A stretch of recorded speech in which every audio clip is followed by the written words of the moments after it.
नमस्कार मित्रांनो, मी active education YouTube चॅनलमध्ये आपले स्वागत करत आहे. आपणासाठी अत्यंत महत्त्वाच्या आणि आनंदाच्या बातमीचे स्पष्टीकरण करत आहे.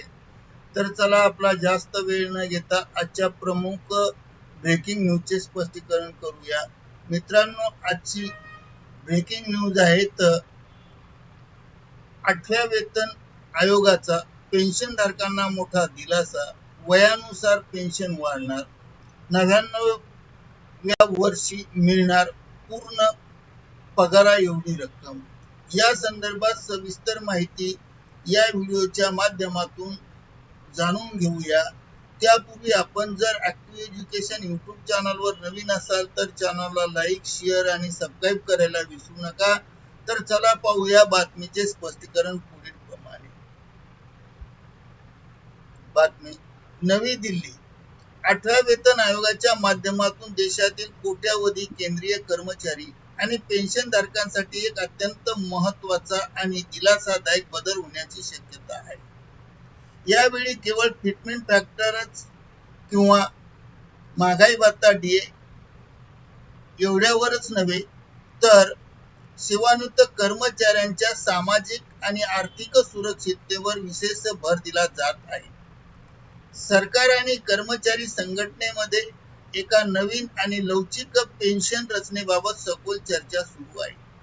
या नव्या प्रस्तावानुसार कर्मचाऱ्यांचे वय जसजसे वाढत जाईल तसतशी त्यांच्या पेन्शनची रक्कमही घसघशीत वाढ केली जाणार आहे आणि शेवटच्या पगाराच्या 67% पेन्शन मिळण्याची शिफारस च्या संदर्भामध्ये national council of joint consultative machinery म्हणजे ANCJCM यांच्या माध्यमातून 8व्या वेतन आयोगाकडे सादर केलेल्या आपल्या ज्ञापनात किंवा अहवालात सेवानिवृत्त कर्मचाऱ्यांसाठी समाजजनक आयुष्य जगण्याचा अधिकार मागितला आहे.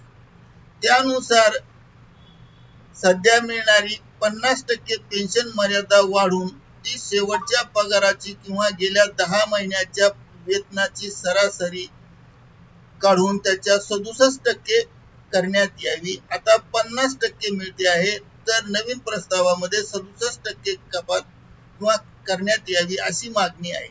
याशिवाय संसदीय स्थायी समितीच्या शिफारशीनुसार निवृत्तीनंतर दर 5 वर्षांनी 5% अतिरिक्त पेन्शन देण्याचाही विचार सुरू आहे. पेन्शनचा नवीन फॉर्म्युला काय आहे तो पाहूया. वयावर आधारित असेल पेन्शनचा नवीन फॉर्म्युला. नवीन नियमानुसार वयाच्या वेगवेगळ्या टप्प्यावरील मिळणारी पेन्शन खालीलप्रमाणे वाढू शकते. 1. 65 वर्षे पूर्ण झाल्यावर शेवटच्या पगाराच्या 70% रक्कम पेन्शन म्हणून मिळेल. 2. 70 वर्षे वय पूर्ण झाल्यावर ही रक्कम 75% पर्यंत वाढवली जाईल. 3. 75% वय झाल्यानंतर किंवा 75 वर्षे वय झाल्यानंतर शेवटच्या पगाराच्या 80% रक्कम दिली जाईल. 4. 80 वर्षे पूर्ण झाल्यावर पेन्शनची रक्कम 85% होईल. 5. 85 वय पूर्ण झाल्यावर कर्मचाऱ्यांना 90% पेन्शनचा लाभ प्राप्त होईल.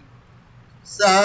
90 वर्षे पूर्ण झाल्यावर कर्मचाऱ्यांना शेवटच्या मूळ पगाराच्या तब्बल 100% पेन्शन दिली जाईल. म्हणजेच निवृत्त होताना कर्मचाऱ्यांचा जितका पगार होता तितकीच पेन्शन त्याला सुरू होईल.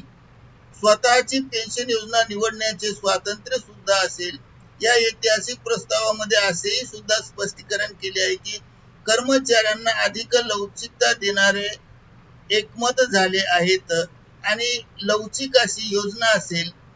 केंद्रीय कर्मचाऱ्यांना त्यांच्या गरजेनुसार देशातील 3 प्रमुख पेन्शनपैकी एकाची निवड करण्याचे स्वातंत्र्य मिळू शकते.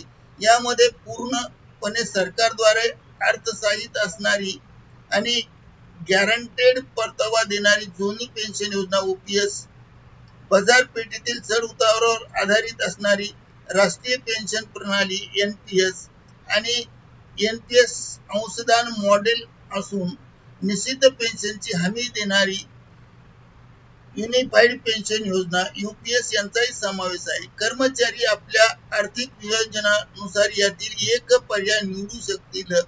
8व्या वेतन आयोगाच्या शिफारशी लागू झाल्यास देशातील तब्बल 1.1 कोटीहून अधिक आजी आणि माजी केंद्रीय कर्मचारी आणि त्यांच्या कुटुंबासाठी थेट फायदा होणार आहे. करिता ऍक्टिव्ह एज्युकेशन युट्यूब चॅनलने आपल्या माहितीस्तव हा व्हिडिओ व्हायरल केला आहे. धन्यवाद. Thank you very much.